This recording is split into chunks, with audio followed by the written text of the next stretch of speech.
मेरे प्रिय साथियों नमस्कार। आज हम डीएलएड सामाजिक अध्ययन का कक्षा शिक्षण सब्जेक्ट की अति लघु उत्तरीय प्रश्नों की क्लास देने जा रहे हैं। विज्ञान कक्षा शिक्षण से संबंधित सभी वीडियो हमारी प्लेलिस्ट पर पड़े हुए हैं, कृपया वहां से देख लें। सिंधु सभ्यता और वैदिक सभ्यता में अंतर बताइए। तो वैदिक सभ्यता ग्रामीण संस्कृति लगती थी, जबकि सिंधु लोग सुनियोजित नागरिक जीवन से भलीभांति परिचित थे। सिंधु सभ्यता और वैदिक सभ्यता में अंतर, तो जो वैदिक सभ्यता है यानी वेदों की सभ्यता, वो ग्रामीण संस्कृति से संबंधित है, और जो सिंधु सभ्यता है ये जो सिंधु के लोग थे उनकी जीवन शैली से संबंधित है। वैदिक सभ्यता में गाय का विशेष प्रकार से आदर सम्मान करते थे, जबकि सिंधु सभ्यता में बैल को अधिक महत्व देते थे।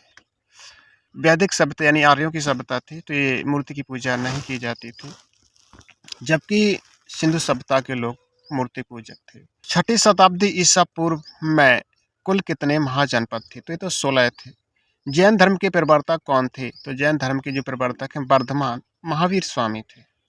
उल्का पिंड से आप क्या समझते हैं? अब उल्का पिंड आपने देखा होगा कि जो उल्का पिंड होते हैं आसमान में दिखाई देते हैं, जो बहुत तेज गति से पृथ्वी पर गिरते हैं, और जहाँ गिरते हैं वहाँ पर कुएं खाई जैसा गड्ढा हो जाता है। तो इसको हम समझ लेते हैं। तो आकाश में कभी कभी एक ओर से अत्यंत वेग से पृथ्वी पर गिरते हुए जो पिंड दिखाई देते हैं, जिसे हम तारा टूटना भी कहते हैं, उन्हें उल्का या मैटकोर और साधारण बोलचाल में टूटता हुआ तारा कहते हैं। आपको दिख रहा है एक लाइन सी खिंच जाती है, या अथवा लूका भी कहते हैं। हम कहते हैं कि चलो कोई आत्मा है, चलो प्रार्थना कर लेते हैं, पूरी हो जाएंगी, तो ये उल्का पिंड टूट जाते हैं, वही दिखाई देते हैं। उल्काओं का जो अंश वायुमंडल में जलने से बचकर पृथ्वी पर पहुंचता है, उसे उल्का पिंड कहते हैं। यदि कोई उल्का पिंड धरती पर आ जाता है, तो जब वो जल जाता है उसके बाद जो भाग बचता है उसे हम उल्का पिंड कहते हैं। पृथ्वी को हरित ग्रह यानी ग्रीन प्लेनेट क्यों कहते हैं? यानी पृथ्वी को हरा भरा ग्रह क्यों कहते हैं? तो पृथ्वी को ग्रीन प्लेनेट इसलिए कहते हैं क्योंकि पृथ्वी पर जीवन पाया जाता है, यहाँ पर पेड़ पौधे पाए जाते हैं, और पृथ्वी पर ग्रीन हाउस प्रभाव भी होता है। यदि नहीं होता तो शायद पृथ्वी पर जीवन नहीं होता। तो ग्रीन हाउस प्रभाव इसलिए होता है पृथ्वी पर कि जीवन है। ग्रीन हाउस प्रभाव या हरित गृह प्रभाव एक प्राकृतिक प्रक्रिया है, जिसके द्वारा किसी ग्रह या उपग्रह में वातावरण में मौजूद कुछ गैसें यानी कि कार्बन डाइऑक्साइड वातावरण के तापमान को अपेक्षाकृत अधिक बनाने में मदद करती है। इन ग्रीन हाउस गैसों में कार्बन डाइऑक्साइड, जलवाष्प, मीथेन आदि शामिल हैं। तो आप जान ही गए होंगे ग्रीन हाउस प्रभाव क्या है, जिसमें CO2 गैस, उत्तरदायी CO2 गैस और जलवाष्प और मीथेन आदि शामिल है। सबसे छोटे महाद्वीप का नाम लिखिए। तो सबसे छोटा महाद्वीप है वो ऑस्ट्रेलिया महाद्वीप है। पृथ्वी के किस भाग सूर्य ताप अधिकतम प्राप्त होता है? तो भूमध्य रेखा पर। पंचायत व्यवस्था कितने स्तरों पर कार्य करती है? तो ये 3 स्तरों पर कार्य करती है, ग्राम पंचायत, क्षेत्र पंचायत और जिला पंचायत।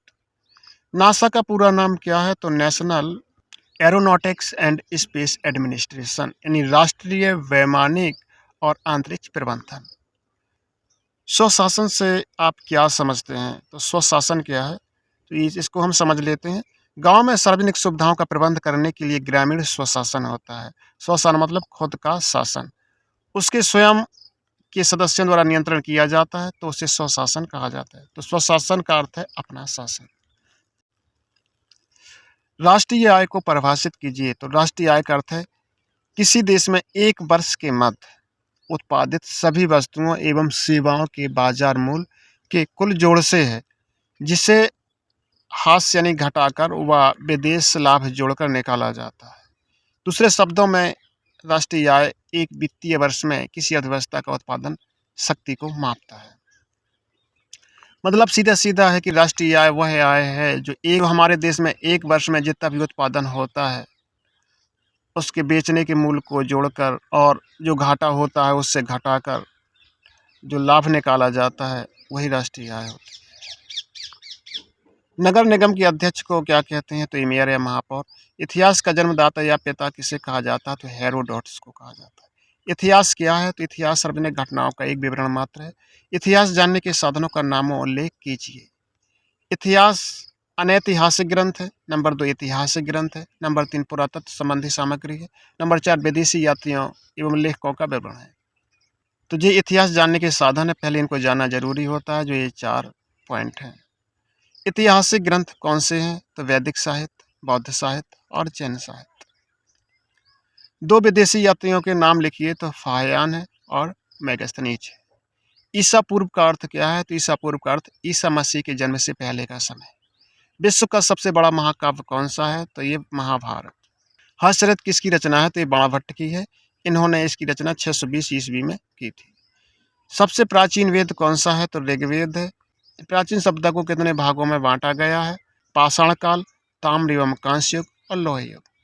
पूरा पाषाणकालीन औजार कैसे थे? तो पूरा पाषाणकालीन जो पत्थर के औजार बेडोल और भौंडी आकृति के थे। कृषि का आरंभ किस काल में हुआ? तो नवपाषाण काल में कृषि का आरंभ हुआ। मानव का प्रथम पालतू पशु कौन था? तो एक कुत्ता था। आग की खोज किस काल में हुई? खोज है पुरापाषाण काल के मानव ने की थी।